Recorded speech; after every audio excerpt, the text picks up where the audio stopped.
anak-anak semuanya, hari ini kita belajar bersama yuk mengenai mitigasi bencana gunung berapi.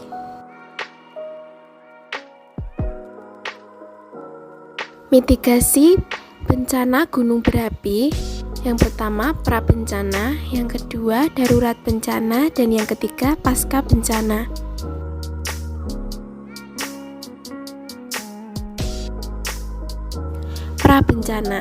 Prabencana merupakan tahapan sebelum terjadinya bencana gunung berapi.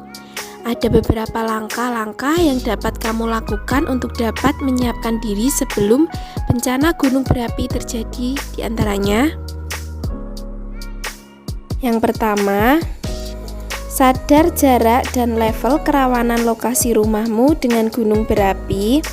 Yang kedua, tetap memantau berita tentang status gunung berapi yang berada di dekat tempat tinggalmu.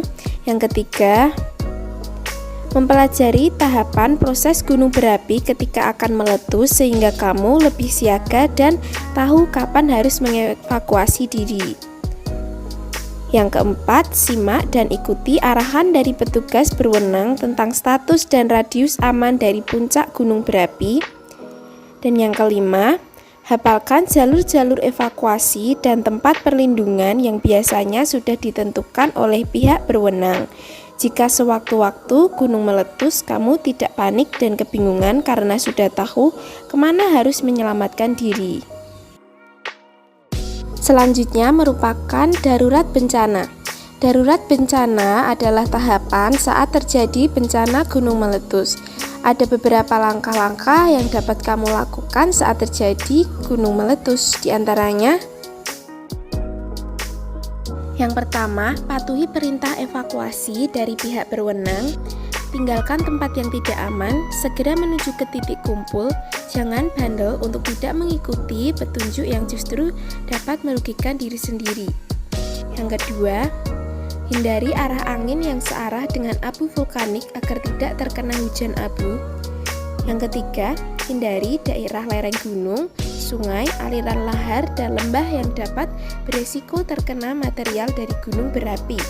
Yang keempat, pakailah masker, pakaian tertutup, topi, kacamata pelindung. Jika kondisi mendesak tak ada masker, pakailah kain basah untuk menutupi mulut dan hidung agar terhindar dari menghirup debu vulkanik. Yang kelima, hindari menggunakan lensa kotak. Yang keenam, tetap berlindung di tempat aman, jangan beraktivitas di luar dalam waktu yang lama. Yang ketujuh, tetap dan patuhi keluarga untuk tetap bersama dan evakuasi. Selanjutnya merupakan pasca bencana. Pasca bencana adalah tahapan setelah terjadinya bencana gunung meletus. Ada beberapa langkah-langkah yang dapat kamu lakukan pada tahap pasca bencana, yaitu diantaranya,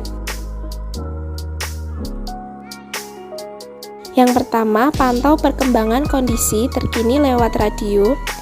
Yang kedua, hindari tempat yang terkena hujan abu karena partikel-partikel dari abu tersebut dapat merusak paru-paru.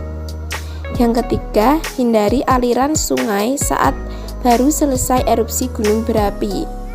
Yang keempat, saat kondisi telah aman, mulailah membersihkan atap rumah dari abu vulkanik karena jika tertimbun di atap dapat menjadi beban tambahan yang berisiko merubuhkan rumah. Yang kelima, hindari menyalakan AC jika ruangan rumah belum bersih dari abu vulkanik. Selama kondisi tanggap darurat, ada 5 hak dasar yang harus didapatkan oleh anak selama terjadinya bencana gunung berapi. Yuk kita simak bersama-sama. Hak yang harus didapatkan anak pada saat bencana yaitu, pertama, hak sipil dan kemerdekaan.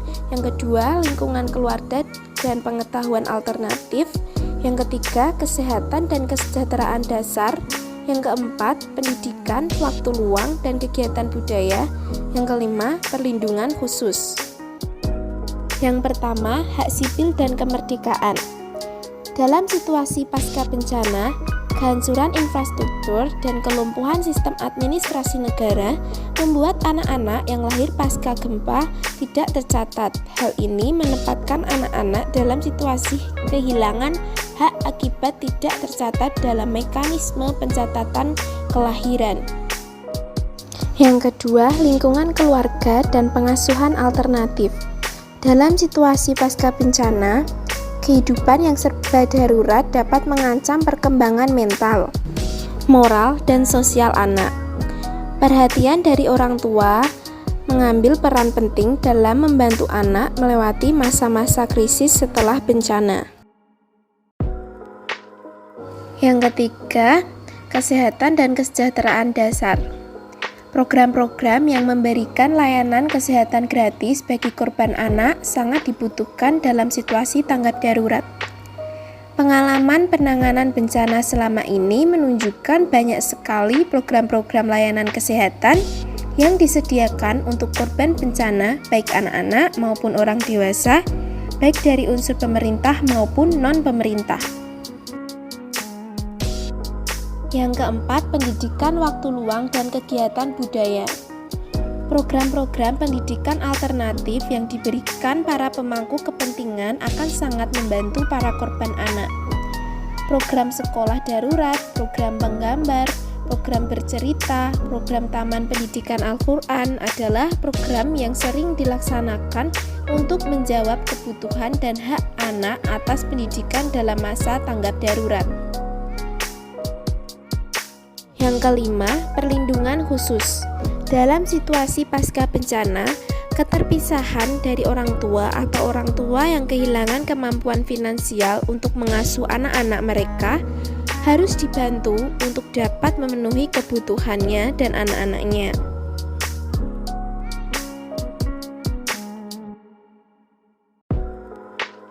Sekian belajar bersama mengenai mitigasi bencana gunung berapi pada hari ini. Semoga dapat bermanfaat. Tetap semangat.